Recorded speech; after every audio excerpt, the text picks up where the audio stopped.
Bocah inilah kondisi truk muatan kayu yang sudah terobos pembatas jalan di simpang Lampu Abang Bandara Sultan Mahmud Badarudin II.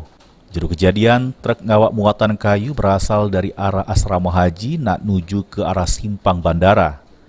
Pas di lokasi kejadian, tiba-tiba rem truk blong, sehingga sopir truk bernama Zuhairi langsung hindari mobil yang lagi stop karena ada lampu abang. Lalu banting setir truk ke kiri yang nyebabkan truk pun langsung terobos pembatas jalan, sehingga taman di pembatas jalan simpang Bandara Sultan Mahmud Badarudin II ngalami rusak.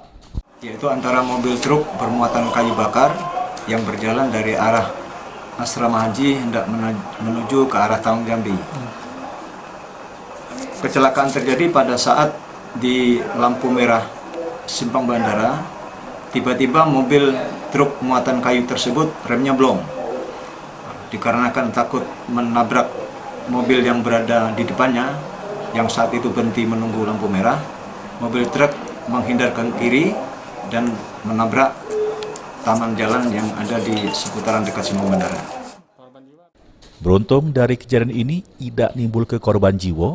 Selanjutnya oleh polisi, sopir truk diaman ke di pos Laka 603 Polrestabes Palembang guna dimintai keterangan. Firman Hidayat, PAL TV.